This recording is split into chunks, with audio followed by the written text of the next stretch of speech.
বিয়ের কোলাহল যখন থিতিয়ে আসছে আর বরযাত্রীর গাড়ি শান্তিপুরের আধার পথে মিলিয়ে গেল, তখনও একটি ভয়ঙ্কর চোখ তাদের ওপর নজর রেখে চলেছিল। কেউ টেরই পেল না সেই গোমটা টানা মূর্তিমান বিভীষিকা, যা এতক্ষণ বিয়েবাড়ির সামনে পাতা শতরঞ্চিগুলোর ওপর সকলের অলক্ষ্যে বসেছিল। সে এক অদৃশ্য পর্যবেক্ষকের মতো সব কিছু দেখছিল। বরযাত্রীর গাড়ি গ্রামের শেষ সীমানা পেরিয়ে যেতেই সকলের অলক্ষ্যে সেই ঘোমটা ঢাকা মূর্তিটি হঠাৎ করেই নড়ে উঠল। শান্তিপুরের অভিশাপ তাদের গ্রাস করেছে। খোঁড়াতে খোঁড়াতে শ্যামলবাবু এসে হাজির হলেন রমাপ্রসাদ বাবুর বাড়ির প্রায় কাছাকাছি, যেখান থেকে কিছুক্ষণ আগে তারা যাত্রা শুরু করেছিল। পেছনে সেই জঙ্গলে ঘেরা নির্জন রাস্তাটার ধারে তপু আর রাজু নিঃশব্দে পড়ে আছে। তাদের ধরে প্রাণ আছে কি নেই সে দেখারও সাহস হয়নি শ্যামলবাবুর। তার সর্বাঙ্গে তখন ভয়ের হিম শীতল স্রোত বইছে। ওদিকে এগোতে এগোতে হঠাৎ করেই শ্যামলবাবুর চোখে পড়ল সারা বাড়িটাকে ধীর পায়ে চক্কর লাগাচ্ছে এক ঘোমটা দেওয়া রমণী। তাকে দেখেই শ্যামলবাবুর সারা শরীর অবশ হয়ে এলো।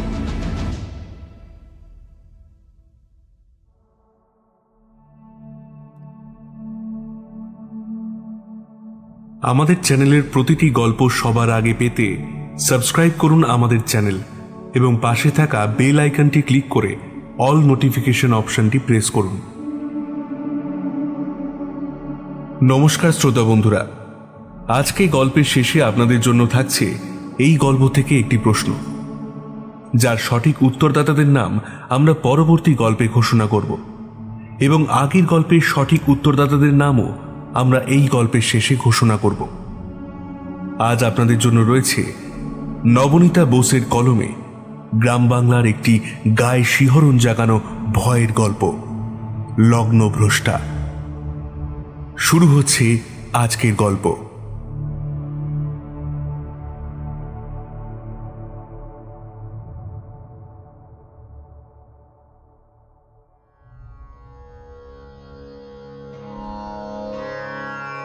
শান্তিপুর একটি নিঝুম গ্রাম। নামটি শান্ত হলেও এর প্রতিটি ধূলিকণায় যেন মিশে আছে শত বছরের পুরনো কোনো রহস্য।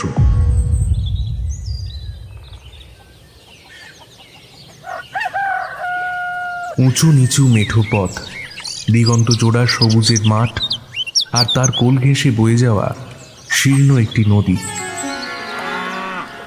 সব মিলিয়ে শান্তিপুর যেন চিত্রশিল্পীর হাতে আঁকা এক জলজ্যান্ত ছবি। গ্রামের প্রবেশমুখেই চোখে পড়ে এক বিশাল বটগাছ, যার ঝুড়ি নেমে এসেছে মাটি ছুঁয়ে। স্থানীয়দের বিশ্বাস এই গাছটি গ্রামের জন্মলগ্ন থেকেই দাঁড়িয়ে আছে, আর এর প্রতিটি পাতায় নাকি লুকিয়ে আছে শান্তিপুরের অকথিত গল্প। গাঢ় সবুজ পাতার আড়ালে এখানে ওখানে উঁকি দেয় অসংখ্য পাখির বাসা, আর তাদের কিচিরমিচির শব্দে সারাক্ষণ মুখরিত থাকে চারপাশ। গ্রামের মাঝখানে রয়েছে একটি পুরনো পুকুর, যার জল গভীর কালো আর স্থির।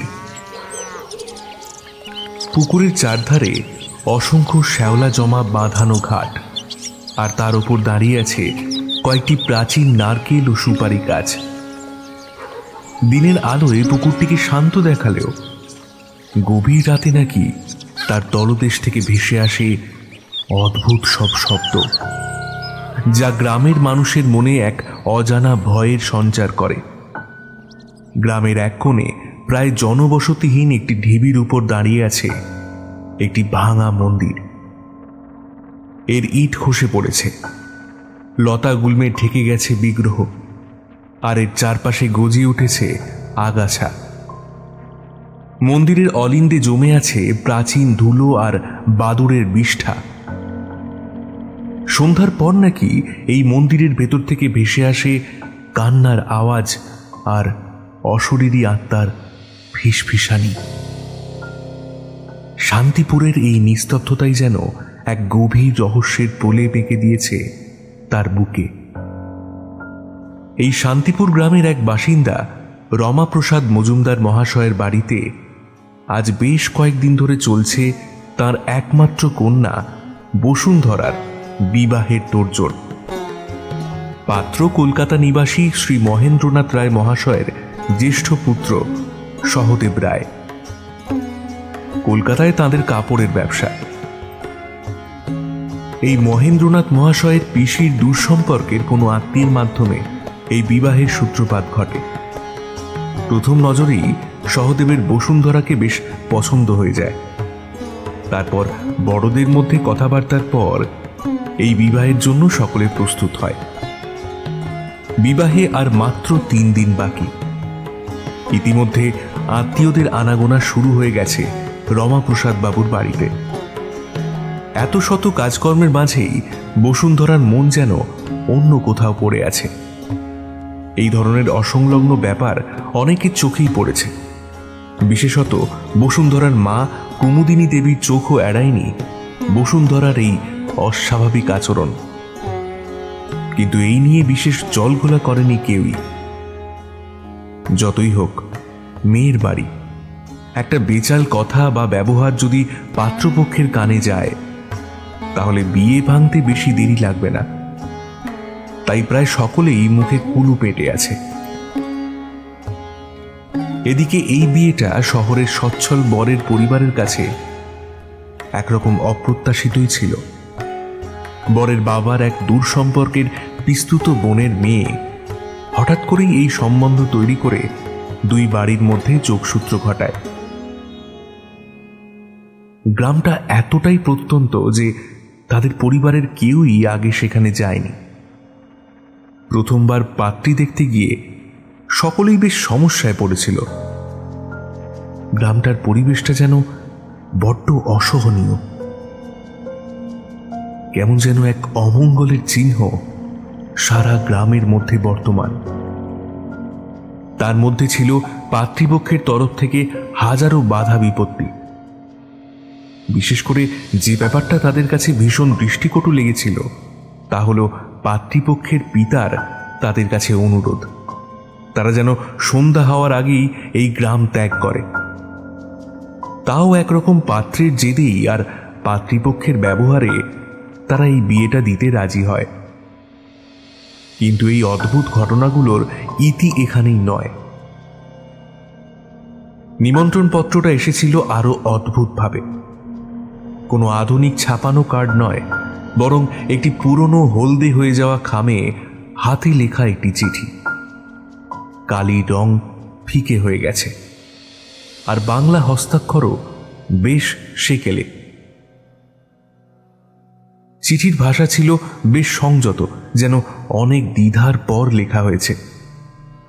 তাতে শুধু বিয়ের তারিখ আর গ্রামের নাম শান্তিপুর উল্লেখ করা ছিল, সঙ্গে কনের বাবার নাম। পাত্রীপক্ষের এহেন ব্যবহারে তারা বেশ বিরক্তই হয়েছিল। চিঠিটি পেয়ে প্রথমে অনেকেই সন্দিহান ছিল। বরের বাবা তো বলেই দিলেন, এ আবার কেমন ধারা নিমন্ত্রণ, এখনকার দিনেও হাতে লেখা চিঠি। তাছাড়া চিঠির শেষ অংশে লেখা ছিল একটি অদ্ভুত অনুরোধ। বিয়েতে বরযাত্রী যেন বেশি না হয়, আর সূর্য ডোবার আগেই যেন তারা শান্তিপুরে পৌঁছায়। এই শেষ বাক্যটি তাদের মনে কিছুটা খটকা তৈরি করেছিল। কিন্তু এদিকে বিয়ের তোড়জোড় সব পাকা হওয়ায় আর তারা কলকাতার অতীব ভদ্র পরিবার হওয়ায় এই অদ্ভুত নিমন্ত্রণও মেনে নিতে দ্বিধা বোধ করেননি। আত্মীয়তার খাতিরে তারা শেষ পর্যন্ত সিদ্ধান্ত নেন যে অতি সামান্য বরযাত্রী নিয়েই তারা বিয়ের জন্য রওনা দেবেন। শান্তিপুর গ্রামের সেই রহস্যময় পরিবেশে বিয়ের দিনটি ঘনিয়ে এলো। ভোরের আলো তখনও পুরোপুরি ফোটেনি। গ্রামের বাতাসে মিশে আছে এক অদ্ভুত নিস্তব্ধতা। রমাপ্রসাদ বাবুর বাড়িতে উৎসবের আমেজ থাকলেও তার নিচে চাপা পড়ে আছে এক চাপা উত্তেজনা আর অজানা ভয়। বিয়ের দিনের সকালটা শুরু হলো প্রথাগত আচার অনুষ্ঠান দিয়ে। শঙ্খধ্বনি, উলুধ্বনি আর মন্ত্রপাঠের মৃদু গুঞ্জন শোনা যাচ্ছে। মানুষজনের ছোটাছুটি, ওদিকে ছাদনাতলা তৈরি করা, এদিকে পূজার আয়োজন, আর সব থেকে প্রয়োজনীয় সেটা হলো খাওয়া দাওয়ার আয়োজন করা। কিন্তু এই শুভ পরিবেশেও যেন মিশে আছে এক অশুভ ছায়া। সারা দিন প্রথা মেনে সব কিছুর আয়োজন চললেও বেলা বাড়তেই যেন সকলের মুখে নেমে এলো এক চিন্তার কালো ছায়া। বাড়ির বড়রা বারবার ঘড়ি দেখছেন। সূর্য ডোবার আগেই বরযাত্রীদের শান্তিপুরে পৌঁছানোর কথা। এদিকে বসুন্ধরার বাবা রমাপ্রসাদ বাবু পাশেই বসা এক প্রবীণ আত্মীয়ের উদ্দেশ্যে বললেন, বরযাত্রীদের যেভাবেই হোক আজ রাতটা এখানেই থাকতে রাজি করাতে হবে। তোমরা আমাকে একটু সঙ্গ দিও। যদি তারা রাতেই বাড়ির বাইরে বেরোয় তাহলে কিন্তু অনর্থ হয়ে যাবে। সে আর বলতে, কেন মনে নেই সেবারে গ্রামের মেয়ে সরমার বিয়েতে কি ঘটেছিল? যে সকল বরযাত্রী থাকতে রাজি হলো না, পরের দিন তাদের সকলের মৃতদেহ পাওয়া গিয়েছিল গ্রামের পশ্চিম কোণের ওই বিশাল মাঠটার ধারে। এবার ঠোঁটে আঙুল ঠেকিয়ে অতি সন্তর্পণে একবার এদিক ওদিক তাকিয়ে দেখে নিয়ে রমাপ্রসাদ বাবু বললেন, আসতে বলো নিমাইদা, আসতে বলো। কেউ শুনে ফেললে চরম বিপদে পড়া যাবে। কারুর কি আর জানতে বাকি আছে? হে, সেই জন্যই তো গ্রামের মেয়েদের বিয়ে আমরা অত দূরে ঠিক করি না। এই গ্রামের আশেপাশে আর যে কয়েকটি গ্রাম রয়েছে তারা সকলেই এই গ্রামের পরিস্থিতির সাথে পরিচিত, তাই তাদেরকে আর আলাদা করে বলে দিতে হয় না এই গ্রামের পরিস্থিতি। তবে আর যাই বলো, কাজটা তুমি মোটেও ঠিক করোনি। কথাটা শুনে রমাপ্রসাদ বাবু সামান্য মাথা নিচু করে বললেন, সবই জানি নিমাইদা, কিন্তু কেই বা চায় না যে তার মেয়ের কোনো সচ্ছল পরিবারে বিয়ে হোক। আর আর তাছাড়া সম্বন্ধটা এইভাবে হঠাৎ করে এসে পড়ায় আমি তো একেবারে হাতে চাঁদ পেয়েছিলাম। এখন ভালোই ভালো এসব মিটলে হয়। এবারে রমাপ্রসাদ বাবুর উক্তিতে নিমাইবাবু সম্মতিসূচক মাথা নাড়লেন। সকলের মনে একটাই চিন্তা, কলকাতার অতীব ভদ্র পরিবার কি সময় মতো পৌঁছাতে পারবে এই প্রত্যন্ত গ্রামে? ওদিকে বসুন্ধরাকে আজ অন্য রকম দেখাচ্ছে। বেনারসি শাড়িতে ঢাকা তার মুখ, হাতে শাঁখা পলা, কপালে চন্দন, কিন্তু তার চোখে মুখে কোনো প্রচ্ছন্ন আনন্দ নেই, বরং এক গভীর বিষণ্ণতা আর ভয় স্পষ্ট। তার মা কুমুদিনী দেবী মেয়ের এই অবস্থা দেখেও কিছু বলতে পারছেন না, কেবলই নীরব প্রার্থনা করে চলেছেন। এদিকে কলকাতার মহেন্দ্রনাথ রায়ের পরিবার সকাল সকালই রওনা দিয়েছে শান্তিপুরের উদ্দেশ্যে। তাদের মনেও শান্তিপুর গ্রাম নিয়ে একটা চাপা উদ্বেগ খেলা করছে। অপরিচিত পথ, গ্রামের অদ্ভুত পরিবেশ আর সেই হাতে লেখা চিঠির অদ্ভুত অনুরোধ, সব মিলিয়ে একটা মিশ্র অনুভূতি তার মনে। সহদেব রায় অবশ্য অনেকটাই উদ্গ্রীব। বসুন্ধরাকে প্রথম দর্শনেই তার মনে ধরেছিল, কিন্তু তার বাবা মহেন্দ্রনাথ রায় এবং মা এই বিয়েতে তেমন স্বাচ্ছন্দ্য বোধ করছেন না। গ্রামের প্রবেশপথে বিশাল বটগাছটার কাছে এসে বরযাত্রীদের মনে এক অস্থিরতা সৃষ্টি হল। গাছটার ঝুড়ি, গাঢ় সবুজ পাতার আড়ালে লুকিয়ে থাকা অসংখ্য পাখির বাসা আর তাদের কিচিরমিচির শব্দ, সবকিছুই কেমন যেন অস্বাভাবিক মনে হচ্ছে তাদের কাছে। বেলা গড়িয়ে যাচ্ছে, সূর্য পশ্চিম আকাশে ঢলছে, গ্রামের মেঠো পথ যেন আরো নির্জন হয়ে উঠছে। প্রতিটি ধূলিকণায় যেন মিশে আছে শত বছরের পুরনো কোনো রহস্য। সময় যত গড়াচ্ছে, বরযাত্রীদের মনে অজানা আশঙ্কা তত বাড়ছে। তাদের গন্তব্য আর কত দূর? তারা কি সত্যিই সূর্য ডোবার আগেই পৌঁছাতে পারবে শান্তিপুরের এই রহস্যময় গ্রামে? আর যদি না পারে তাহলে কি হবে? সেই প্রশ্নই এখন তাদের মনে ঘুরপাক খাচ্ছে। এদিকে শান্তিপুরের দিকে এগিয়ে চলেছে বরযাত্রীদের দল। যত গ্রামের গভীরে ঢুকছে ততই যেন পরিবেশটা থমথমে হয়ে উঠছে তাদের কাছে। সূর্য প্রায় ঢলে পড়েছে, আর অদ্ভুত একটা নীরবতা গ্রাস করেছে চারপাশটা। কিন্তু এই থমথমে পরিবেশেও বরযাত্রীদের মধ্যে টুকটাক হাসির খোরাক যোগাচ্ছে পাত্র সহদেবের মামা আর তাদের বন্ধুদের কিছু খুনসুটি। সহদেবের মামা শ্যামলবাবু নিজের পাঞ্জাবির কলার ঠিক করতে করতে বললেন, দেখলি তোরা, এই তোদের সহদেব কলকাতায় কত মেয়ে ঘুরঘুর করতো, কারোর দিকে ফিরেও তাকাতো না, আর শান্তিপুরের এক মেয়েকে প্রথম দেখাতেই কুপোকাত। প্রেমের টানে মানুষ কি না করে। সহদেবের বন্ধু রাজু টিপ্পনি কাটল, আরে মামা, প্রেম আর ভৌতিক টান কি একই জিনিস হলো? আমাদের তো মনে হচ্ছে এই মেয়েটার ওপর ভূত টুত ভর করেছে, তাই সহদেবকে মন্ত্রমুগ্ধ করে এখানে টেনে এনেছে। পাশে বসা আরেক বন্ধু তপু চোখ গোল গোল করে বলল, চুপ কর বাবা, চুপ কর, এসব কথা বলিস না। ভূত শুনেছিস? আমার তো মনে হচ্ছে এই গ্রামের সব ভূতেরা আমাদের স্বাগত জানাতে রাস্তায় দাঁড়িয়ে রয়েছে। দেখছিস না, রাস্তাঘাটে একটাও কুকুর বিড়াল নেই। আরে দূর বোকা, না খেয়ে এসেছিস তাই বোধহয় পেটের মধ্যে ভূত নাচছে। আর এই রাস্তাঘাট শুনশান তো বটেই, কারণ এরা সব সন্ধ্যের আগে ঘরে ঢুকে যায়।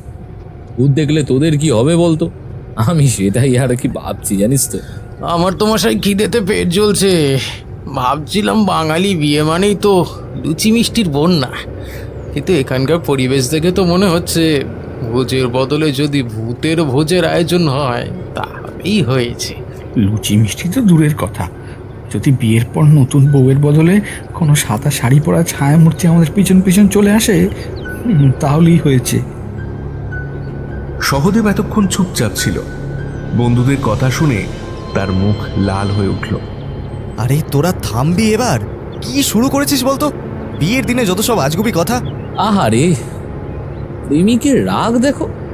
ঠিক আছে বাবা, আর বলছি না, শুধু একটাই প্রার্থনা করছি, বউ যেন ভূত না হয়, আর যদি হয়ও তাহলে যেন সাদা শাড়ির বদলে ভালো কোনো বেনারসি পরে আসে, অন্তত ছবিটা ভালো উঠবে। তাদের এই হালকা মেজাজের রসিকতাগুলো গাড়ির থমথমে পরিবেশকে কিছুটা হালকা করল। যদিও ভৌতিক আবহাওয়া সম্পূর্ণ কাটল না, কিন্তু এই হাসির আড়ালে চাপা ভয়টা কিছুটা নরম হলো। তবে সকলের মনেই একটা চাপা উত্তেজনা কাজ করছে। এই অদ্ভুত গ্রাম শান্তিপুরে কি অপেক্ষা করছে তাদের জন্য? অবশেষে বরযাত্রীর গাড়ি শান্তিপুরের রমাপ্রসাদ মজুমদারের বাড়ি থেকে বেশ কিছুটা দূরে একটা মাঠের ধারে এসে থামল। এর আগে এগোনোর রাস্তাটা এতটাই সংকীর্ণ যে সেখান পর্যন্ত গাড়ি যাওয়া সম্ভব নয়। সূর্য তখন পশ্চিম আকাশে হেলে পড়েছে। তার শেষ রক্তিম আভা গ্রামের প্রাচীন গাছপালা আর পুকুরের জলে এক অদ্ভুত ছায়া ফেলছে। কলকাতার আধুনিক মনস্ক বরযাত্রীদের কাছে এই দৃশ্য একেবারেই অচেনা, যেন তারা কোনো টাইম মেশিনে করে বহু বছর আগের কোনো অজানা সময় এসে পৌঁছেছে। যেখানে গাড়িটা এসে থামল সেখানে বেশ কিছুজন ব্যক্তি আগে থেকেই উপস্থিত ছিল রাস্তা দেখিয়ে বাড়ি পর্যন্ত আনার জন্য। বরযাত্রীরা বাড়ি অবধি পৌঁছালে রমাপ্রসাদ মজুমদার সপরিবারে তাদের স্বাগত জানাতে এগিয়ে এলেন।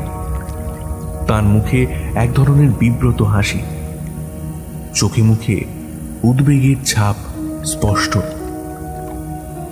তার স্ত্রী কুমুদিনী দেবীকে দেখে মনে হচ্ছে তিনি যেন অনেক রাত জেগেছেন। তার চোখের নিচে কালি এবং ভীষণ ক্লান্ত।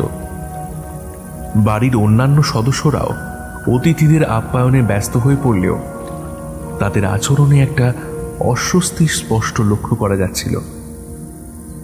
বর সহদেব চারপাশে চোখ বোলাল। গ্রামের এই প্রত্যন্ত বাড়ির আনাচে কানাচে যেন এক অদ্ভুত নীরবতা বিরাজ করছে। ঐতিহ্যবাহী মাটির দেওয়াল আর খড়ের চালা দেওয়া ঘরগুলো কেমন যেন গা ছমছমে মনে হচ্ছে। উঠোনের এক কোণে রাখা পুরনো ঢোল আর সানাইয়ের যন্ত্রগুলো নিস্তব্ধ, যেন তারাও জানে কোনো এক অজানা রহস্যের কথা। অতিথিদের মধ্যে যারা স্থানীয় তারা দ্রুত ফিসফিস করে কথা বলছেন। তাদের চোখে মুখেও একটি চাপা ভয় প্রকাশ পাচ্ছে। তাদের গতিবিধি বেশ সতর্ক, যেন তারা সূর্য ডোবার আগে সব কাজ শেষ করতে চাইছে। বিশেষ করে বয়স্ক নারীদের বারবার পুকুরের দিকে তাকাতে দেখা যাচ্ছে। তাদের চোখে এক ধরনের বিহ্বল দৃষ্টি। পুকুরের কালো জলের উপর শেষ বেলার আলো পড়েও যেন কোনো উজ্জ্বলতা আনতে পারছে না, এবং তা আরো রহস্যময় দেখাচ্ছে। ওদিকে বরযাত্রীদের মধ্যে শ্যামলবাবু আর তার বন্ধুরা একে অপরের দিকে অর্থপূর্ণ দৃষ্টিতে তাকাচ্ছেন। তাদের কৌতুকপূর্ণ আলোচনা এখন স্তব্ধ। এখানকার পরিবেশ তাদের সব রসিকতা গ্রাস করে নিয়েছে। তাদের মনে এখন একটাই প্রশ্ন, কি এমন রহস্য লুকিয়ে আছে এই শান্তিপুর গ্রামে, যা এই বিয়ের উৎসবের আনন্দকেও ম্লান করে দিয়েছে? কথাটা ভেবে সকলেই যেন একে অপরের মুখের দিকে একবার চোখ বুলিয়ে নিল। সমগ্র বিয়েবাড়িটি যেন এক অদ্ভুত মিশ্রণের প্রতিচ্ছবি। একদিকে প্রথাগত উৎসবের আয়োজন, অন্যদিকে এক চাপা ভয়ের আবহ। শহরের ঝলমলে বিয়ের আড়ম্বরের সাথে এর কোনো মিল নেই, বরং এখানে আছে মাটির কাছাকাছি এক সরলতা, যা রহস্যের চাদরে মোড়া। যেমন গ্রামের প্রবেশপথ থেকে রমাপ্রসাদ বাবুর বাড়ি পর্যন্ত মেঠো পথের দুধারে কদাচিৎ চোখে পড়ছিল মাটির প্রদীপের মৃদু আলো। বাড়ির মূল ফটকে বাঁশের তৈরি গেট, তাতে টাঙানো গাঁদা ও রজনীগন্ধার মালা। আধুনিক ফ্যান্সি লাইটিং বা এলআইডি ঝলকানি নেই, তার বদলে উঠোনে কয়েকটি হ্যাজাক লাইটের ম্লান আলো। সেই আলোতে উঠোনে টাঙানো পুরনো শামিয়ানাটা ধূসর দেখাচ্ছিল, যা দিনের বেলায় হয়তো বেশ জীর্ণই লাগত। শামিয়ানার নিচে পাতা ছিল কিছু শতরঞ্চি, আর তার উপর ইতস্তত বসেছিল গ্রামের কিছু পরিচিত মুখ। তাদের চোখে মুখে উৎসবের আনন্দ থাকলেও সেই চিরাচরিত গ্রামের বিয়ে বাড়ির উল্লাস চোখে পড়েনি, বরং ছিল একটা সতর্ক ভাব, যেন সবাই জানে কোনো একটি অলিখিত নিয়মের কথা। এই সব দৃশ্য বারবার এই ইঙ্গিত দিচ্ছে যেন এই বিবাহ লুকিয়ে রাখার চেষ্টা করা হচ্ছে কোনো এক অজানা আশঙ্কায় সারা পৃথিবীর কাছ থেকে। শঙ্খধ্বনি আর উলুধ্বনি শোনা যাচ্ছিল বটে, তবে তাতে এই প্রাণবন্ততা ছিল না। যেন এক চাপা স্বরে কোনো প্রথা পালন করা হচ্ছে। কোথাও কোনো উচ্চস্বরে হাসির রোল নেই, বাচ্চাদের হইচই নেই, বাতাসে মিশেছিল মাটির ঘরের সাথে সাথে গন্ধ। রান্নার মশলার সুঘ্রাণও ছিল, কিন্তু তা যেন বাতাসে পুরোপুরি মিশে যাওয়ার আগেই অদৃশ্য হয়ে যাচ্ছিল। বরযাত্রীরা যখন প্রবেশ করল, তখন তাদের কানে আসছিল ফিসফিসানির শব্দ, যা গ্রামের মানুষরা নিজেদের মধ্যে করে চলেছে। এই ফিসফিসানি যেন এক অদৃশ্য ভয়ের বার্তা বয়ে নিয়ে আসছিল। রমাপ্রসাদ বাবু আর কুমুদিনী দেবীর চোখে মুখে ছিল এক অদ্ভুত অস্থিরতা।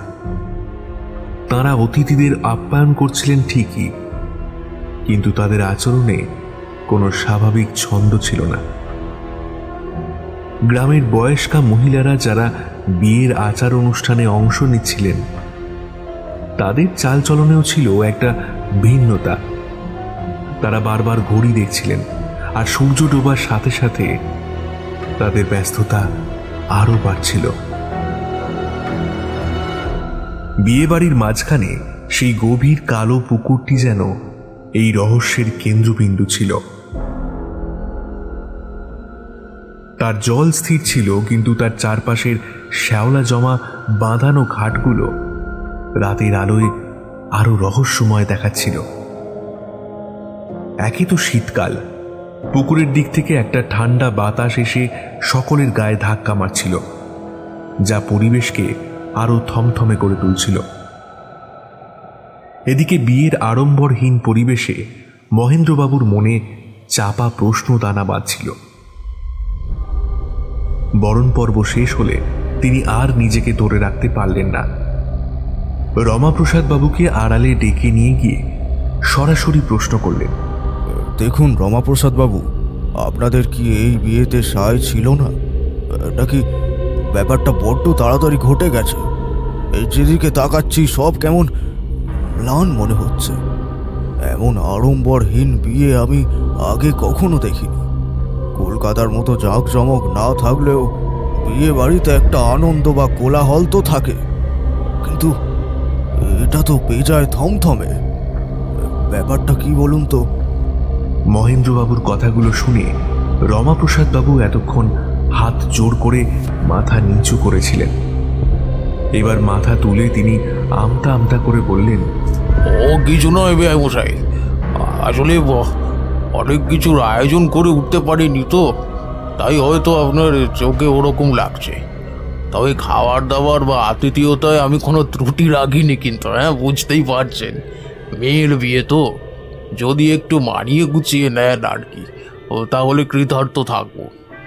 মহেন্দ্রবাবু দু হাতে রমাপ্রসাদ বাবুর ঝুঁকে থাকা দেহটা সোজা করে দাঁড় করিয়ে হাসি মুখে বললেন, দেখুন বেআই মশাই, আজ একটা শুভ দিন, আমরা কুটুম হতে চলেছি। দয়া করে কথায় কথায় আমার সামনে হাত জোড় করবেন না। কন্যার পিতা তো কি হয়েছে মশাই, কন্যা তো আমারও আছে। আপনার মেয়ে আমার কাছে কন্যার থেকে কোনো অংশে কম নয়। তবে সব ব্যাপার ছাড়া যদি অন্য কিছু হয়, আপনি আমাকে নির্দ্বিধায় বলতে পারেন। আমি সেটা থেকে আপনাকে উদ্ধারের যথাসাধ্য চেষ্টা করব। এই কথায় রমাপ্রসাদ বাবু কিছুটা সহজ হলেন। এরপর একটু ইতস্তত করে কিছু বলতে যাচ্ছিলেন, ঠিক তখনই পাশ থেকে হঠাৎ কুমুদিনী দেবী এসে হাজির হলেন। বেআই মশাইকে দেখে মাথার গোমটাটা আরো একটু বেশি করে টেনে বললেন, একটিবার বিবাহ সম্পন্ন হতে দিন বেআই মশাই, তারপর যা কথা বলার সব বলবো। ওদিকে আশীর্বাদের জন্য মেয়ে তৈরি হয়ে বসে আছে যে, দয়া করে আপনার পায়ের ধুলো দিন। কুমুদিনী দেবীর কথায় মহেন্দ্রবাবু একটু ব্যস্ত হয়ে বললেন, তাই তো, না না, দেরি করা মোটে উচিত হবে না, চলুন ভেতরে যাই। মহেন্দ্রবাবু ভেতরের ঘরে পা বাড়াতেই কুমুদিনী দেবী কটমট করে রমাপ্রসাদ বাবুর দিকে তাকিয়ে বললেন, লক্ষ্য কথায় মেয়ের বিয়ে হয় বুঝলে। কি কি বলতে যাচ্ছিলে তুমি? এসব এখন ওদের কানে তুললে সর্বনাশ হয়ে যেত। মেয়ের বিয়ে তুমি আর ওই বাড়িতে দিতে পারতে? সেই তো, কি ভুলটাই না করতে যাচ্ছিলাম বলো তো। না না না না, আগে আগে ওদিকটা সামলাই চলো। এই বলে রমাপ্রসাদ বাবু এবং কুমুদিনী দেবী দুজনেই ঘরের দিকে এগিয়ে গেলেন। হঠাৎ করেই কোথা থেকে একটা দমকা বাতাস ভেসে এলো পশ্চিমের দিক থেকে। হাওয়ায় মিশেছিল একটা ফিসফিসানির শব্দ। এতক্ষণ ওখানে থাকা মানুষগুলোর আলোচনা যেন ভীষণ সতর্কভাবে কেউ কান পেতে শুনছিল। এবারে ছাড়া পেয়ে সেই বাতাস ছড়িয়ে পড়ল সারা বাড়িটার চারিদিকে। সেই বাতাসের আড়াল থেকে একটা ঘুমটা টানা মেয়ে মানুষ যেন সকলের অলক্ষ্যে এসে বসল বিয়ে বাড়ির সামনে পাতা শতরঞ্চিগুলোর উপরে। আজ বিয়ের মণ্ডপে বসুন্ধরাকে দেখে সহদেবের মন যেন এক অচেনা শান্তিতে ভরে গেল। এতদিনকার জল্পনা কল্পনা, কোনে পক্ষের অদ্ভুত আচরণ, গ্রামের থমথমে পরিবেশ, সবকিছু যেন মুহূর্তে ম্লান হয়ে গেল তার সামনে। লাল বেনারসি আর সোনার গয়নায় সেজে ওঠা বসুন্ধরাকে দেখে তার মনে হলো এ যেন কোনো রক্ত মাংসের মানবী নয়, স্বয়ং দেবী প্রতিমা। তার চোখে মুখে যে বিষণ্ণতা বা শূন্যতা আগে দেখা গিয়েছিল, মণ্ডপে এসে সহদেবের মুগ্ধ দৃষ্টির সামনে তা যেন কিছুটা কেটে গেল। অন্তত সহদেবের তাই মনে হলো। তার মনে হলো এই মুহূর্তটি চিরকাল তার স্মৃতিতে অমলিন হয়ে থাকবে। পুরুতমশাই মন্ত্র পাঠ করে চলেছেন, তার মাঝে ভেসে আসছে শঙ্খধ্বনি আর উলুধ্বনি। বিয়ের প্রতিটি আচার সম্পন্ন হচ্ছে এক অদ্ভুত নীরবতার মধ্যে। কোনে পক্ষের কেউই যেন উচ্চস্বরে কথা বলছে না, তাদের চোখে মুখে একটা চাপা ভয়ের ছাপ স্পষ্ট। বরযাত্রীদের মধ্যেও সেই আগের রসিকতা বা কোলাহল নেই। সবাই যেন জানে এই গম্ভীর পরিবেশের বাইরে গিয়ে কোনো হুল্লোড় করা ঠিক হবে না। তবুও এই থমথমে পরিবেশের মধ্যেও সহদেব আর বসুন্ধরার মধ্যে কিছু হালকা খুনসুটির মুহূর্ত তৈরি হলো, যা এই অস্বাভাবিকতাকে কিছুটা হলেও স্বাভাবিক করে তুলল। মালা বদলের সময় সহদেব ইচ্ছে করেই বসুন্ধরার চেয়ে নিজেকে একটু উঁচুতে তুলে ধরল, যাতে সে সহজে মালা পরাতে না পারে। আশপাশ থেকে তখন তার সাঙ্গপাঙ্গরা হেসে উঠল। এদিকে বসুন্ধরা তখন হালকা হেসে পায়ের গোড়ালি উঁচিয়ে কোনো মতে মালাটা পরিয়ে দিল তার গলায়। চারপাশে চাপা উত্তেজনা এক পলকের জন্য কমে গেল, যখন দু একজনের মুখে মৃদু হাসি দেখা গেল। সবকিছু ছাপিয়ে নির্দিষ্ট সময়ে বিবাহ সম্পন্ন হল। সহদেব বসুন্ধরার সিঁথিতে সিঁদুর পরিয়ে দিল, আর চারপাশের চাপা উত্তেজনা যেন একটা দীর্ঘশ্বাসে পরিণত হল। সকলে আশীর্বাদ করতে এগিয়ে এলো। মহেন্দ্রনাথ বাবু এবং অন্যান্য বরযাত্রীরা আপাত দৃষ্টিতে স্বস্তির নিঃশ্বাস ফেললেন। তাদের মনে হলো, যাক বাবা, যাই হোক, বিয়েটা ভালোই ভালোই মিটল। এবার তারা দ্রুত এই অপয়া গ্রাম ছেড়ে শহরে ফেরার জন্য উদ্গ্রীব হয়ে উঠলেন। তবে তারা জানতেন না, এই আপাত স্বাভাবিক বিবাহের আড়ালে শান্তিপুর গ্রামের অন্ধকার রহস্য কিভাবে তাদের পিছু নিতে চলেছে। গ্রামের মানুষের বারণ সত্ত্বেও তারা যখন ফিরে যাওয়ার প্রস্তুতি নিল, তারা টের পেল না যে এই যাত্রা তাদের জীবনের সবচেয়ে ভয়াবহ অভিজ্ঞতা হতে চলেছে। বিয়ের পর খাওয়া দাওয়া যখন শেষ হলো, রাতের আঁধার তখন আরো গাঢ় হয়ে নেমেছে শান্তিপুরের ওপর। সহদেবের মামা শ্যামলবাবু আর তার বন্ধুরা এবার ফেরার জন্য জেদ ধরল। আর দেরি করে লাভ নেই মশাই, আমাদের শহরের বাড়িতে অনেক কাজ। রাজু আর তপুও তাদের সাথে তাল মেলালো। হ্যাঁ হ্যাঁ, যত তাড়াতাড়ি সম্ভব বেরিয়ে পড়াই ভালো। হ্যাঁ হ্যাঁ ঠিক, বেরিয়ে পড়াই ভালো। তাদের এই জেদ শুনে রমাপ্রসাদ বাবুর মুখ ফ্যাকাশে হয়ে গেল। তার চোখে মুখে ভয়ের ছাপ স্পষ্ট হল, যা তিনি এতক্ষণ আড়াল করে রেখেছিলেন। তিনি যেন ছিটকে উঠলেন। দাদা দাঁড়ান, এখন যাবেন না, এখন যাবেন কি করে? রাতটা থাকুন আপনারা। এমন আধার রাতে পথঘাট তো ভালো নয়, বিপদ হতে পারে। তাঁর গলা কাঁপছিল, চোখে ছিল এক অসহায় আকুতি। কুমুদিনী দেবীও এগিয়ে এলেন, তার ঘোমটার আড়াল থেকেও ভয়ের ছাপ স্পষ্ট। তিনি দুহাত জোর করে বললেন, দয়া করে যাবেন না বেআই মশাই, এই গ্রামের রাত ভালো নয়, ভোরবেলা রওনা দেবেন। তাঁর কণ্ঠস্বরে ছিল অনুনয় আর উদ্বেগ। বাড়ির অন্যরাও ফিসফিস করে কিছু বলতে শুরু করল। তাদের চোখেও সেই একই ভয়। গ্রামের মানুষজন যেন অলিখিত এক সত্য জানে, যা তারা বরযাত্রীদের কাছে প্রকাশ করতে পারছে না। দেখুন, আপনারা জানেন না এই গ্রামের রাতটা খুব ভয়ঙ্কর। কত লোক যে রাতের অন্ধকারে। তার কথা শেষ হলো না। তিনি যেন কোনো এক অব্যক্ত আতঙ্কে বাকরুদ্ধ হয়ে পড়লেন। তার দৃষ্টি পুকুরের কালো জলের দিকে চলে গেল, যেখানে অন্ধকারের মাঝেও একটা গা ছমছমে ভাব বিদ্যমান। তার শরীর যেন শিউরে উঠল। কিন্তু শহুরে বরযাত্রীরা তাদের কথা শুনতে নারাজ। আরে মশাই, গ্রামের লোকেদের যত সব কুসংস্কার। ভূতচুতের গল্প তো শুনেছি, কিন্তু চোখে তো আর দেখিনি।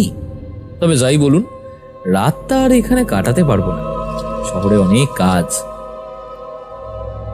তাদের জেদ দেখে কনে পক্ষের সকলের মুখ কালো হয়ে গেল। তারা বুঝতে পারছিল তাদের বারণ বৃথা। কিন্তু বরযাত্রীদের এই সম্মিলিত জেদের মুখেও রমাপ্রসাদ বাবু মহেন্দ্রবাবুকে কিছুতেই ছাড়লেন না। তার চোখে মুখে এক অদ্ভুত দৃঢ়তা ছিল। বেআই মশাই, আপনি কিছুতেই যাবেন না এই রাতে। অন্য সকলে যাক, কিন্তু আমি আপনাকে কোনোভাবেই ছাড়তে পারবো না। রমাপ্রসাদ বাবুর এই অনুরোধের সঙ্গে এমন এক চাপা ভয় আর অস্থিরতা মিশেছিল যা মহেন্দ্রবাবু আর উপেক্ষা করতে পারলেন না।